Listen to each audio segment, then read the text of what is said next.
আসসালামাইকুম। নবম দশম শ্রেণীর শিক্ষার্থীরা, আজ তোমাদের উচ্চতর দুই অনুশীলনী 8.1 পর্ব 9 তোমাদেরকে স্বাগতম। দেখো, আমি তোমাদেরকে আজকে তোমাদের বোর্ড বইয়ের 9 নম্বর অঙ্কটা খুব সহজভাবে বুঝাবো। কি বলছে দেখো, শাহেদ একটি সাইকেলে চড়ে, মনে করো শাহেদ নামক একজন বালক একটি সাইকেলে চড়ে বৃত্তকার পথে, কি পথে? বৃত্তকার পথে। মনে করো এটা হচ্ছে একটা বৃত্তকার পথ, ঠিক আছে। শাহেদ এখান থেকে মনে করো সাইকেল চালাচ্ছে এইভাবে, কেমন? সাইকেল চালাচ্ছে বৃত্তাকার পথ 11 সেকেন্ডে। কত সেকেন্ডে? 11 সেকেন্ডে একটি বৃত্তচাপ অতিক্রম করে। মনে করো বৃত্তচাপ তো বুঝো, বৃত্তের একটা অংশ অতিক্রম করে। যদি বৃত্তচাপের কেন্দ্রে কত ডিগ্রি কোণ উৎপন্ন করে? 30 ডিগ্রি কোণ উৎপন্ন করে। বৃত্তের ব্যাস, মনে করো এটা হচ্ছে ব্যাস, কেমন? ব্যাস। তোমরা জানো ব্যাসকে ডি দ্বারা প্রকাশ করা হয়। তাহলে তোমরা এখানে কি লিখবা? দেওয়া আছে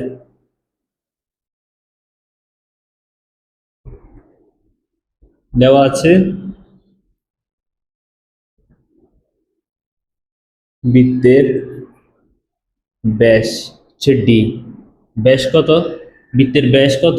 201 মিটার। লেখা 201 মিটার। বৃত্তের ব্যাস যদি এত হয়, তাহলে ব্যাসার্ধ নির্ণয়ের সূত্র কি তোমরা জানো? R equal to D by two. ডির মান হচ্ছে 201 আর নিচে আছে 2, তাহলে ভাগ করলে কত হয়? 105 মিটার, ঠিক আছে। তবে শাহেদের গতি, এবার আরেকটা দেখো, বৃত্তচাপটি কেন্দ্রে কত গুণ উৎপন্ন করে? দেখবা কেন্দ্রে উৎপন্ন কোণ থিটা ইকুয়াল টু 3 ডিগ্রি। তো তোমরা জানো যে 3 ডিগ্রি থেকে এটাকে তোমার কিসে কনভার্ট করতে হবে? রেডিয়ানে। 5/180 রেডিয়ান। এটা কাটাকাটি করলে হয় কত? 5/6 রেডিয়ান। মানে এটাকে এটা দিয়ে কাটলে 6 হয়।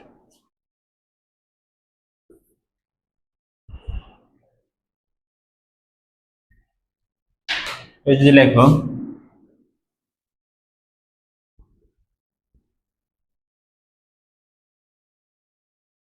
প্রান্ত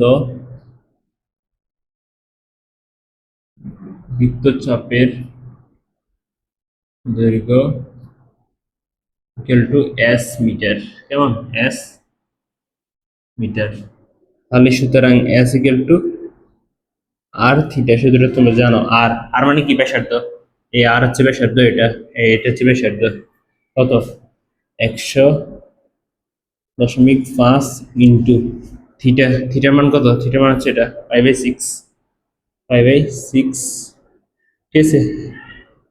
যদি করো তাহলে কত হবে? করবা 100 যেভাবে আছে ওইভাবে বসাও।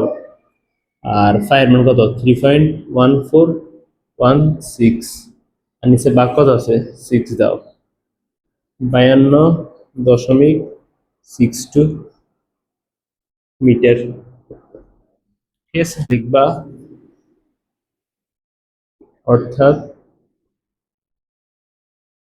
শাহেদ 11 সেকেন্ডে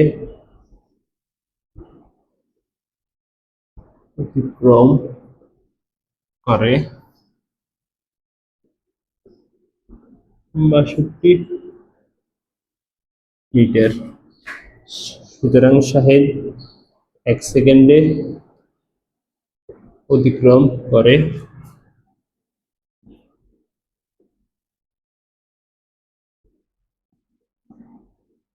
11 মিটার, সমান 4.78 মিটার প্রায়। লিখবা সুতরাং